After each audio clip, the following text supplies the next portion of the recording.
Assalamu alaikum students, hopes all of you are fine and doing very well in your life. अच्छा भाई, तो आपको ये जो मॉडल पेपर आप लोग का आया है, तो मैम मस्तानी ने कहा कि भाई तमाम बच्चे जो हैं उनको कन्फ्यूजन हो रही है कि भाई मॉडल पेपर में क्वेश्चन ऐसे आ गए हैं कि समझ नहीं आ रहे। अरे बहुत आसान क्वेश्चन हैं, बहुत आसान आया है मॉडल पेपर, ठीक है, बिल्कुल भी मुश्किल नहीं है। हम इस सेशन के अंदर मैं आप लोगों को पूरा का पूरा मॉडल पेपर सॉल्व करवाऊंगी, हर क्वेश्चन का आंसर प्रोवाइड करूंगी, ठीक है, आपको गाइड करूंगी। तो इस वीडियो को पूरा देखें, एंड तक देखें, ठीक है। अच्छा भाई मेरा नाम है मिस लाइबा, ठीक है। Now we are going to start the topic. देखो हमारे पास पेपर में 3 सेक्शंस होते हैं, section A, B and C, you all know that. अब आप लोगों का सेक्शन ए और बी जो है ना, उन दोनों की जो क्या कहते हैं, आप ये समझ लीजिए दोनों की इक्वालिटी रखी गई है, यानी कि 40% ही आपका सेक्शन ए है और सेक्शन बी भी उतना ही है। मैं हमेशा बच्चों से ये कहती हूँ कि बेटा सेक्शन ए जो है ना, इसकी तो बिल्कुल सॉलिड तैयारी कर लो कि बस इसके 24 मार्क्स कहीं नहीं जाने चाहिए, इसमें नेगेटिव मार्किंग नहीं होती। ये वाले जो 24 मार्क्स हैं ना, इनमें नेगेटिव मार्किंग कर देते हैं वो लोग कि भाई फार्मूला नहीं लिखा, आंसर बहुत छोटा लिख दिया, बड़ा लिख दिया, ये कर दिया, वो कर दिया, जी ब्लेम एक्सक्यूज़ेज़ होते हैं। लेकिन वो एक्सक्यूज़ेज़ इन लोग के एमसीक्यूज़ में नहीं चलते। तो ये बड़ा अच्छा एक प्लस पॉइंट आ गया आप लोग के पास, ठीक है। अब आपका जो सेक्शन बी है ना, इसके अंदर आपको गिवन होंगे 12 सवाल, ठीक है। ये 12 सवाल आपको गिवन होंगे, जिनमें से आपने अटैम्प्ट करने होंगे 8। अब देखो इन लोगों का तरीक़ेकार, इन 8 क्वेश्चंस में से बेटा एक चीज़ याद रखना, एक क्वेश्चन यानी कि 8 में से ना आप लिख लो, एक क्वेश्चन तो लाजमी रीज़न का आएगा, ठीक है, यानी वो आपसे किसी भी चीज़ का रीज़न पूछ लेंगे, ठीक है। जैसे क्वेश्चन नंबर 12 आप देखो, इसके अंदर रीज़न पूछा हुआ आएगा, सही है। एक क्वेश्चन आपके पास आएगा बैलेंस केमिकल इक्वेशन का, राइटिंग पे नहीं जाइएगा, ठीक है। बैलेंस केमिकल इक्वेशन क्या आएगा, जैसे क्वेश्चन नंबर 5 देख लें आप, लाजमी एक ऐसा प्रोसेस आएगा, ठीक है। फिर एक क्वेश्चन आपके पास आएगा डिफरेंसेस का, सही है, एक किसका आएगा, डिफरेंसेस का आएगा, ठीक है। तो ये 3 क्वेश्चंस तो आपको समझ लो पता चल गए। अब पीछे कितने क्वेश्चंस बचते हैं, पीछे बचते हैं 5 क्वेश्चंस। तो मेरा बेटा आपने एमसीक्यूज़ की तैयारी पूरी कर ली, आपने इन 3 चीज़ों की तैयारी पूरी कर ली, अब बचेगी 5 चीज़ें। तो इतना तो मुझे पता है कि इन 5 चीज़ों में से ना आपको 3, 4, 2, 1 तो बिल्कुल प्रॉपर आती होगी, आपके मार्क्स कहीं नहीं जाएंगे। अव्वल तो आपको 5 की 5 ही आती होंगी, ठीक है। अच्छा भाई, अब सेक्शन बी में अगर आप देखें तो पहला क्वेश्चन क्या है, पहला क्वेश्चन कहता है define functional group and write general formula of alcohols, alkyl halides and indicating their functional groups. देखो बेटा ये एक चेन है आपके सामने 3 कार्बन वाली, इसको क्या बोलोगे, इसको क्या बोलोगे, इसको कहोगे प्रोपेन, ऐसा ही है, प्रोपेन ही कहोगे ना। लेकिन अभी मैंने क्या किया, इस चेन के यहाँ पे लगा दिया OH। OH क्या है, फंक्शनल ग्रुप है, ठीक है। OH लगाया तो ये क्या हो गया, प्रोपेनोल। तो OH क्या था, फंक्शनल ग्रुप। तो फंक्शनल ग्रुप क्या होता है, फंक्शनल ग्रुप कोई भी ऐसा यूनिक पार्ट होता है जो चेन को, ये जो चेन है ना, इसको यूनिक कर देता है, ठीक है। पहले ये सही प्रोपेन थी, अब प्रोपेनोल हो गई है, ठीक है। अब अलग अलग होता है, प्रोपेन क्लोराइड होता है, और क्या कहते हैं प्रोपीन होता है, आपके पास अलग अलग चीज़ें होती हैं, ठीक है। प्रोपेनोल जैसे अल्कोहल में आ गया, ऐसे अल्काइल हैलाइड प्रोपेन का, ठीक है, सारे तो ये यूनिक पार्ट्स होते हैं। अब इसकी डेफिनेशन देख लेते हैं। A functional group is an atom और group of atoms present in a molecule.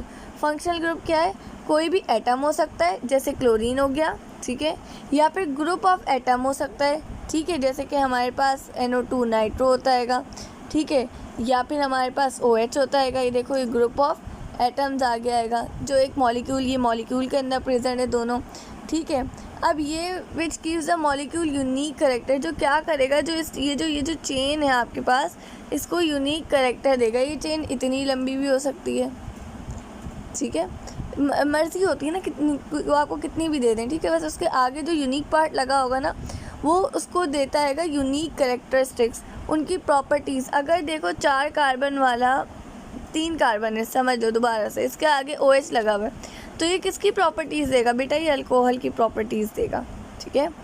अगर ये क्या कहते हैं 3 कार्बन है, इसके आगे क्लोराइड लगा हुआ है, तो ये किसकी देगा बच्चे? ये आपको देगा किसकी? अल्काइल हैलाइड्स की देगा। ठीक है, अच्छा भाई, इसी तरह से अगर आपके इसके आगे COOH लगा हुआ हो तो किसकी देगा? तो बेटा कार्बोक्सिल ग्रुप की देगा। ठीक है ना, तो ये होता है। अब आपसे उसमें उन्होंने पूछा, कहाँ गया, उन्होंने आपसे पूछा कि भाई अल्कोहल का बताएं जनरल फार्मूला, तो ये रहा अल्कोहल का जनरल फार्मूला ROH, यानी कि रेडिकल, ये क्या है? रेडिकल है आपके पास। ठीक है, रेडिकल और OH इन दोनों को, रेडिकल में क्या आता है? रेडिकल में आपके पास कार्बन की चेन होती है, ठीक है, चाहे वो 1 कार्बन वाली हो, चाहे 3 या 4 या 5 या 6, जितनी उनकी मर्जी। और ये रहा अल्काइल हैलाइड का। बस इस क्वेश्चन के अंदर आपने जस्ट डेफिनेशन लिखनी है यहाँ से यहाँ तक, और ये चीज़ लिखनी है, बस ये तमाम चीज़ें नहीं लिखनी है, लेकिन लिख लोगे तो मार्क्स अच्छे आ जाएंगे। ठीक है, इतना ज़्यादा नहीं है ना, ज़्यादा लेंदी नहीं करो पेपर अगर आप थोड़ा सा ज़्यादा लिख भी रहो ना, तो वो चीज़ें लिखो जिनके मार्क्स आते हैं। जैसा अब आपने लिख दिया कि ऑर्गेनिक एसिड्स, ऑर्गेनिक एसिड क्या है? ये वाले COOH। ठीक है, कार्बोक्सिलिक एसिड, तो कार्बोक्सिलिक एसिड क्या होता है? जब आप R के साथ COOH लगा दो। ठीक है, अच्छा भाई, इसके अंदर अगर आप R हटा दोगे तो ये जो COOH है इसको हम कहते हैं कार्बोक्सिल ग्रुप। तो जब भी आप COOH को R के साथ अटैच करोगे, यानी कार्बन ऑक्साइल ग्रुप को R के साथ अटैच करोगे, तो आपके पास ऑर्गेनिक एसिड बनेगा। जैसे यहाँ पे आपको दिया हुआ है कि आपने R की जगह पे लगा दिया मिथाइल, रेडिकल है ना, आपने लगा दिया मिथाइल, आपने मिथाइल लगाया तो आपके पास क्या बन गया? Acetic acid. ठीक है, अच्छा भाई अब आ जाओ अल्कोहल को देखो, इसमें हाइड्रोक्साइल ग्रुप है OH, इसके साथ R को लगा दो। इसी तरह से हैलाइड X के साथ R को। बच्चे मेरा ख्याल है कंफ्यूज नहीं, बोर हो रहे होगे, लेकिन मत हो ना, एक दफ़ा ढंग से समझ लो, मॉडल पेपर में से अच्छा खासा आता है। ठीक है, CH3OH क्या कहोगे? Methyl alcohol. ये एग्जाम्पल्स आ गए आपके पास, इथाइल क्लोराइड, ये वो। अच्छा भाई, अब आ जाओ दूसरा सवाल देखते हैं। दूसरा सवाल कहता है ब्रीफली डिस्क्राइब बॉश प्रोसेस। बच्चे कंफ्यूज हो जाते हैं कि मिस हमने तो हैबर बॉश प्रोसेस पढ़ा था, ये बॉश प्रोसेस क्या है? बच्चे जो बुक में गिवन है वही है, आपने इसके अंदर एक केमिकल इक्वेशन दिखानी है जिसमें आपने बताना है कि आप किस तरह से वाटर गैस में से, वाटर गैस क्या होती है? मिक्सर होती है किसका? कार्बन मोनोऑक्साइड और हाइड्रोजन गैस का। इस मिक्सचर में से आप कैसे हाइड्रोजन को अलग करेंगे, ये आपने बताना है। तो ये आ गया बॉश मेथड। बॉश मेथड में आप लोग क्या करते हैं? ये रही वाटर गैस। ठीक है, आप क्या करते हैं? जो मिक्सचर होता है कार्बन मोनोऑक्साइड और हाइड्रोजन गैस का, जिसको वाटर गैस कहते हैं, आप इसको रिएक्ट करवाते हैं स्टीम के साथ। स्टीम क्या है हमारे पास? H2O water. ठीक है, आप उसके अंदर, उस मिक्सचर के अंदर स्टीम ऐड करते होगे, उसके बाद आप उसको पास करते होगे किसके ऊपर से? कैटलिस्ट के ऊपर से। कैटलिस्ट क्या है? कैटलिस्ट याद रखना फेरिक ऑक्साइड या क्रोमियम ऑक्साइड होता है। ठीक है, MCQs में पूछ सकते हैं कि जब वाटर गैस में से हाइड्रोजन को अलग करते हैं तो कौन से कैटलिस्ट यूज़ करते हैं, तो ये नाम याद रखना। तो जब आप ये कैटलिस्ट यूज़ करोगे तो आपके पास क्या बन जाएगा? कार्बन डाइऑक्साइड और हाइड्रोजन। बस इतनी सी बात है। ठीक है, अच्छा भाई, फूड को किस तरह से प्रिजर्व किया जाता है, यानी बचाया जाता है का क्वेश्चन नंबर 4 देखें। Why food preservation is necessary in present era. आज के मौजूदा दौर के अंदर फूड प्रिजर्वेशन क्यों ज़रूरी है? 2 कॉजेज़ बता दें फूड स्पॉइलिटी है, फूड कैसे स्पॉइल होता है। ठीक है, ये आपके पास आ गया है why food preservation is necessary. देखो, food preservation is necessary in present era to minimise pathogenic bacteria. देखो भाई, पैथोजेनिक बैक्टीरिया जो होते हैं ना, इनको मिनिमाइज़ यानी कि इनकी ग्रोथ को रोकने के लिए हमें फूड को प्रिजर्व करना ज़रूरी है। देखो, अगर आप फूड को ज़्यादा टाइम के लिए इस्तेमाल करना चाहते हो, आप उसको ज़्यादा टाइम के लिए अपने पास स्टोर करना चाहते हो, तो कुछ ऐसे रिस्क होते हैं जो उस स्टोर किए हुए खाने को ख़राब कर दें। जैसे कि आपके पास बैक्टीरिया होते हैं, जैसे ई कोलाई बैक्टीरिया हो या सैल्मोनेला हो या दूसरे पैथोजेंस हो, जो क्या करें, जो ग्रोथ कर जाए। आपने फॉर एग्जांपल आप किसी रोटी को 3 दिन तक रखना चाह रहे हो, ठीक है, अब अगर आप उसको बाहर रखोगे तो क्या होगा? उसके ऊपर बैक्टीरियल ग्रोथ स्टार्ट हो जाएगी। ठीक है ना, तो वो चीज़ स्पॉइल हो जाएगी। तो उसको प्रिजर्व करना पड़ता है। प्रिजर्व करने के लिए आप उसको ठंडा बर्फ़ करके फ्रीज में रख देते हो, ऐसा ही होता है। बैक्टीरिया जो होते हैं ना बेटा, इनको कहीं पे भी अगर 2-3 चीज़ें मिल जाए ना, तो ये अपनी ग्रोथ ना जल्दी से कर लेते हैं, यानी जल्दी से अपना नंबर इंक्रीज़ कर लेते हैं। एक, कहीं पे भी इनको वार्म यानी कि वार्म इन्वायरमेंट मिल जाए, गर्म इन्वायरमेंट मिल जाए। दूसरा, गीला इन्वायरमेंट यानी कि मॉइस्चर, ठीक है, ऐसा इन्वायरमेंट मिल जाए। ठीक है, तो फिर ये क्या करते हैं, ये अपनी ग्रोथ को ज़्यादा तेज़ी से स्टार्ट कर देते हैं, ज़्यादा जल्दी मल्टीप्लाई होते हैं, सही है ना। और जिसकी वजह से क्या होता है, फूड प्रिजर्व नहीं हो पाता। तो फूड प्रिजर्वेशन जो होता है ना, वो इस कंडीशन को रोकता है, यानी पैथोजन की ग्रोथ को रोकता है। अब फूड स्पॉइलेज के 2 केसेस कौन कौन से, देखो भाई, मॉइस्चर हो गया, अभी बताया मैंने आपको, माइक्रोबियल एक्टिविटीज़ यानी कि माइक्रोब्स का उग जाना, उसके ऊपर माइक्रोब्स का बन जाना, माइक्रोब्स का उसके ऊपर आके लग जाना, उनकी ग्रोथ को इंक्रीज़ करना, या केमिकल चेंजेस। ठीक है, दाओ अब आ जाओ आगे। हमारे पास है अगला question, write down only balance chemical equations of reaction of nitric acid. Nitric acid क्या होता है, HNO3, शोरबे का तेज़ाब भी कहते हैं इसे। इसके आपको बैलेंस केमिकल इक्वेशन सीखनी है, यानी कि जब आप HNO3 को NOH के साथ रिएक्ट करवाएं, यानी कि किसी बेस के साथ रिएक्ट करवाएं HNO3 को, या फिर आप HNO3 को किसी नॉन मेटल के साथ यानी मैग्नीशियम के साथ रिएक्ट करवाएं, या इसको आप किसी ऑक्साइड के साथ यानी कैल्शियम ऑक्साइड के साथ रिएक्ट करवाएं, तो क्या बनता है। आ जाओ ज़रा, कहाँ गया सवाल। हाँ भाई, ये देखो, ये आपको बैलेंस केमिकल इक्वेशन गिवन है, ये रहा आपका सवाल। ठीक है, ये रहा, मैं इसको हाईलाइट कर देती हूँ, ये आपको नज़र आ रहा होगा, सही है ना। ये सवाल है, ये आपसे पूछा जा रहा है कि इन 3 चीज़ों के साथ रिएक्ट करने से क्या बनता है। पहला देखो NaOH, जब आप NaOH के साथ रिएक्ट करवाओगे HNO3 को, तो आपके पास बनेगा सोडियम नाइट्रेट। ठीक है, और क्या बनेगा, और वाटर बनेगा। ठीक है, Na क्या है, सोडियम, और NO3 क्या है, नाइट्रेट। अच्छा भाई, अगर आप इसको रिएक्ट करवाओगे मैग्नीशियम के साथ, तो आपके पास बनेगा MgNO3 और H2, हाइड्रोजन गैस अलग हो जाएगी। ठीक है, अगर आप इसको कैल्शियम ऑक्साइड को रिएक्ट करवाओगे नाइट्रिक एसिड के साथ, तो कैल्शियम नाइट्रेट बनेगा और वाटर बनेगा। ठीक है, अच्छा भाई, आसान सा क्वेश्चन था, मुश्किल ही नहीं थी कुछ। अब कहने हैं ऑक्सीडेशन को ना 3 तरीक़ों से डिफ़ाइन करें। 3 तरीक़ों से कैसे, अब आ जाओ ज़रा इस चीज़ को समझो, बच्चे कंफ्यूज हो जाते हैं कि भाई 3 तरीक़ों से कैसे करें। देखो, सबसे पहले ऑक्सीडेशन क्या होता है, अगर डेफिनेशन के लिहाज से देखें तो ऐसा प्रोसेस होता है कि अगर आप किसी भी सब्सटेंस के अंदर ऑक्सीजन को ऐड कर दें, या फिर आप उसमें से हाइड्रोजन को रिमूव कर दें, या आप उसमें से इलेक्ट्रॉन्स को रिमूव कर दें, तो ये ऑक्सीडेशन कहलाता है। लेकिन आपने ये वाली डेफिनेशन नहीं लिखनी, आप लिखेंगे नीचे की 3 डेफिनेशंस। आप लिखेंगे अपने क्वेश्चन के अंदर, following are the 3 methods to define oxidation. Number 1, addition of oxygen, यानी कि अगर आप किसी भी कंपाउंड के अंदर, जैसे आयरन है, आप आयरन के साथ ऑक्सीजन को ऐड कर देंगे, तो आपके पास क्या हो जाएगा, फेरिक ऑक्साइड बनेगी, और हम इसको क्या कहेंगे, हम इसको कहेंगे कि ऑक्सीडेशन हो गई। ठीक है, या ये हमारे पास एक कंपाउंड है H2S, इसके अंदर से आपने क्या किया, इसके अंदर से आपने रिमूव कर दिया हाइड्रोजन को, तो हम इसको क्या कहेंगे, तो हम इसको कहेंगे कि भाई हाइड्रोजन रिमूव होएगा तो ऑक्सीडेशन हो गया। या ये SN है, ठीक है, इसने अपने 2 इलेक्ट्रॉन्स लॉस कर दिए, तो ये क्या हुआ, इलेक्ट्रॉन्स को लॉस करना है, रिमूव करना है, ये भी ऑक्सीडेशन में आता है। रिडक्शन इसका उलट है, रिडक्शन के अंदर एडिशन होती है किसकी, हाइड्रोजन की, और रिमूवल किसकी होती है, ऑक्सीजन की, और क्या होता है, इलेक्ट्रॉन गेन होते हैं। ठीक है, याद रखना। नींद आ रही है मुझे, लेकिन पढ़ाना लाजमी है भाई, बोर नहीं होना बच्चों। अगला क्वेश्चन देखो, 3 डिफरेंस लिखते हैं ऑर्डिनरी वाटर और हैवी वाटर के दरमियान। ऑर्डिनरी वाटर क्या है, हैवी वाटर जो होता है उसकी डेंसिटी आपको गिवन है। ठीक है, और ये देखो ऑर्डिनरी वाटर की डेंसिटी कितनी कम है। इसका बॉइलिंग पॉइंट देखो, इसका बॉइलिंग पॉइंट देखो। अब आप इसका जब डिफरेंस लिखोगे ना, पहला डिफरेंस तो आप इनकी डेफिनेशन लिख लेना। ठीक है, फिर आप इनका ये मॉलिक्यूलर मास लिख लेना कि ये जो हैवी वाटर है इसका 20 AMU होता है, ऑर्डिनरी वाटर का 18 AMU होता है। फिर आप इसका रिफ्रैक्टिव इंडेक्स लिख लेना कि भाई D2O जो है, हैवी वाटर जो है, इसका रिफ्रैक्टिव इंडेक्स होता है ना, वो ऑर्डिनरी वाटर से कम होता है, स्मॉलर होता है, जबकि ऑर्डिनरी वाटर का ज़्यादा होता है। फिर आप इसके अंदर ये 2 पॉइंट्स को छोड़ के ना अपनी मर्ज़ी से एक पॉइंट डेफिनेशन का लिख लें, एक मॉलिक्यूलर मास, एक रिफ्रैक्टिव इंडेक्स, एक इसका फॉर्मूला। ठीक है, अच्छा भाई, ये H2O है, ये गलती से D2O लिखा हुआ है। अगला सवाल देखते हैं, ओजोन क्या है। ठीक है, नेचर में कैसे आती है और ये हमारे लिए कैसे बेनिफिट है। अब इस सवाल को देखें भाई, ओजोन क्या है। ओजोन जो है, ये रहा आपके पास ये सवाल। ओजोन जो है पेल ब्लू कलर की होती है, पॉइजनस होती है, नुकसानदेह होती है, लेकिन हमारे लिए ऐसे नुकसानदेह नहीं होती है, ये हमें अल्ट्रा वायलेट रेस से बचाती भी है। वो अलग बात है कि अगर आप इसको इनहेल कर लो तो ये आपके लिए पॉइजनस है। ठीक है, इसकी ओडोर भी ना, यानी इसकी स्मेल भी ना, इसकी जो खुशबू होती है वो बहुत चुभती हुई स्मेल होती है इसकी। ठीक है, ये ऑक्सीजन का एलोट्रॉपिक फॉर्म है, यानी कि इसका बहरूपिया है, और इसका फार्मूला होता है O3।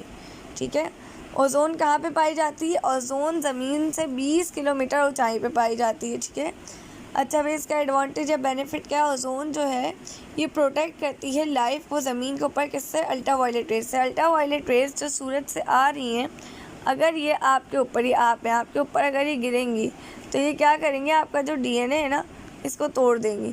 इसको तोड़ेंगी तो बहुत सारी बीमारियां हो जाती हैं, ठीक है, जो बहुत नुकसानदेह होती हैं, फिर जनरेशन आफ्टर जनरेशन चलती हैं अगर जर्म सेल्स में हो तो। अच्छा भाई, नाउ आइसोटोप्स। आपसे कहा गया आइसोटोप्स बताएं क्या होता है, और सिंबल लिखे ड्यूटेरियम, ट्रिटियम का, और इसके एटॉमिक नंबर, मास नंबर। बहुत आसान है। आ जाए ज़रा, आइसोटोप्स क्या होते हैं? ये यहाँ पर तो भाई आइसोटोप्स क्या होते हैं? आइसोटोप्स आपके पास होते हैं same elements having same atomic number. Elements इनके सेम एटॉमिक नंबर हो, लेकिन एटॉमिक मास इज डिफरेंट हो, उनको हम कहते हैं आइसोटोप्स, ठीक है। इसके अंदर आ जाओ ड्यूटेरियम। ड्यूटेरियम क्या है? एटॉमिक नंबर जो है इसका 1 हो और मास नंबर 2 हो, ठीक है। और इसको कैसे लिखोगे? इसको ऐसे लिखोगे D21, ठीक है। ये इसको डिनोट करने का तरीका है। फिर ट्रीटियम देखो, ठीक है, क्योंकि आपसे ड्यूटेरियम और ट्रीटियम का ही कहा गया है ना, तो आपको मैंने उसी का आंसर प्रोवाइड कर दी है, ठीक है। अच्छा भाई, आगे आ जाओ ज़रा। एलोट्रोपी यानी कि बहरूपियापन क्या होता है? बहरूपियत क्या होती है ये देखो। और क्रिस्टलाइन फॉर्म्स और एमॉर्फस फॉर्म, दो, कोई भी दो जो कार्बन की हो उनका नाम लिख दो। तो आ जाओ ज़रा इस सवाल पर भी। भाई कहाँ है? ये रहा। एलोट्रोपी क्या है? एलोट्रोपी होती है कि कोई भी एलिमेंट है, जैसे कि ऑक्सीजन है या चलो कार्बन है। कार्बन बहुत सारे टाइप्स में पाया जाए, अलग अलग, कि अगर आप उन टाइप्स को देखो तो आप समझो कार्बन हो, लेकिन वो कार्बन ना हो, ठीक है। अच्छा भाई, यानी कि उसका एलोट्रोप हो। क्रिस्टलाइन एलोट्रोपिक फॉर्म्स कौन सी होती हैं? कार्बन की 3 क्रिस्टलाइन फॉर्म्स है, तीनों के नाम याद रखना, डायमंड, ग्रेफाइट और बकीबॉल्स, या बकमिनिस्टर फ्लोरेंस भी कहते हैं इसको, MCQs के हिसाब से इंपॉर्टेंट है। एमॉर्फस फॉर्म्स ये सारी हैं, इनमें से जो याद हो जाए वो रख लेना, लेकिन सारी याद हो ही जाती है, आसान है, ठीक है। अच्छा भाई, रीजन्स देने, क्या रीज़न है? क्लोरीन वाले क्वेश्चन पर आ जाए कि क्लोरीन की इंपॉर्टेंस बतानी है और उसके कंपाउंड्स बताने। कहाँ गया भाई क्लोरीन? क्लोरीन क्लोरीन क्लोरीन भाई क्लोरीन तो नहीं नज़र आ रहा मुझे, लिखा भी है कि नहीं? ये रहा भाई। क्लोरीन जो होता है इसको आप यूज़ करते हैं विनाइल क्लोराइड यानी कि VC बनाने के लिए। VC बनता है और फिर बहुत सारे VC आपस में, यानी कि विनाइल क्लोराइड बहुत सारे आपस में मिलते हैं। ये देखो, बहुत सारे आपस में VC मिल रहे हैं, और इन सब के मिलने से जो बनता है ना, वो बनता है PVC यानी कि पॉलीविनाइल क्लोराइड, इन सब का मिक्स, ठीक है। अच्छा भाई, इसके अलावा इसको आप यूज़ करते हैं क्लोरोकार्बन में, ठीक है, यानी कि जैसे आप जो DDT बनाते हो, यानी कि इफेक्टिव पेस्टिसाइड्स बनाते होगे, ठीक है, यानी कि कीड़े मारने की जो दवा बनाते होगे उसके अंदर आप इसको यूज़ करते हैं। इसके अलावा आप इसको ब्लीचिंग पाउडर में यूज़ करते हो, अभी आगे पढ़ोगे आप। इसके अलावा आप इसको ब्रोमीन और आयोडीन के आइडेंटिफिकेशन में यूज़ करते हो, ठीक है। इसके अलावा आप इसको डाइस, ड्रग्स और एक्सप्लोसिव्स में यूज़ करते हो, ठीक है। अच्छा भाई, उसके बाद अगला देखो, रीजंस बताने हैं कि आइस क्यों फ्लोट होती है और मीथेन जो है वो सब एडिशन रिएक्शन क्यों नहीं देता। देखो भाई, क्यों फ्लोट नहीं होती, आसान सा सवाल है कि भाई जाहिर सी बात है डेंसिटी इसकी कम है ना। आइस जो है वो पानी के ऊपर इसलिए तैरती रहती है क्योंकि उसकी डेंसिटी लो है पानी से, ठीक है। स्क्रीनशॉट ले लेना इस बात का। अच्छा भाई, मीथेन जो है वो एडिशन रिएक्शन क्यों नहीं देती? एडिशन रिएक्शन क्या होती है? जैसे फॉर एग्जांपल ये है, ठीक है। अब आप ये बताओ, अगर आपने इसका बॉन्ड तोड़ दिया तो यही होगा ना कि इसकी जगह कोई और आके लग जाएगा। लेकिन अगर मैं बोलूँ कि कार्बन ने 4 हाइड्रोजन के साथ बॉन्ड बनाए हुए, अब आप इसके साथ एक और 5वां बॉन्ड बनाओ और क्लोरीन को ऐड कर दो, क्या ऐसा पॉसिबल है? नहीं। तो ये क्या होता हैगा, ये यही कह रहे हैं कि मीथेन जो है वो कभी भी एडिशन रिएक्शन नहीं दे सकती। क्यों? क्योंकि उसके पास 4 हाइड्रोजन मौजूद होते हैं, यानी कोई भी अल्केन हो उसके पास, और इनकी वैलेंसी फुल होती है, ठीक है। अच्छा भाई, अगला सवाल देख लेते हैं। 3 यूजेस बताने हैं हाइड्रोजन पेरोक्साइड के। हाइड्रोजन पेरोक्साइड का फार्मूला क्या होता है? हाइड्रोजन पेरोक्साइड का फार्मूला होता है H2O2। इसके 3 यूजेस देख लो। इसको आप लोग माइल्ड एंटीसेप्टिक के तौर पे यूज़ करते हैं। इसको आप लोग ब्लीचिंग एजेंट के तौर पे यूज़ करते हैं, जैसे सिल्क या वूल या रुई जो भी होती है उन सब के अंदर ब्लीचिंग जो करते हैं उसके लिए यूज़ करते हैं, ब्लीचिंग डेलिकेट के तौर पे। अच्छा भाई, इसके अलावा लिक्विड हाइड्रोजन पेरोक्साइड जो होता है उसको आप क्यों यूज़ करते हैं? कलर पेंट्स में यूज़ करते हैं। इसके अलावा आप ऑक्सीजन आप यूज़ करते हैं इसको बर्निंग फ्यूल्स में, यानी कि रॉकेट्स वगैरह में इस्तेमाल करते हैं हाइड्रोजन पेरोक्साइड, क्योंकि इसके अंदर ऑक्सीजन प्रेजेंस होती है ना, इसलिए। तो बच्चों ये तो था सारा शॉर्ट आसान हलवा, ठीक है। अगली जो वीडियो होगी ना, इसका अगला पार्ट, उसके अंदर हम इसको सॉल्व करेंगे, क्योंकि बड़ा है ना, तो इसकी वीडियो तकरीबन आधे घंटे की जाएगी, ठीक है। जब तक आप सब अपना ख्याल रखें। वीडियो कैसी लगी, तमाम चीज़ें समझ आई या नहीं, कोई भी कन्फ्यूजन, कोई भी मसला है तो आप लोग बता दें।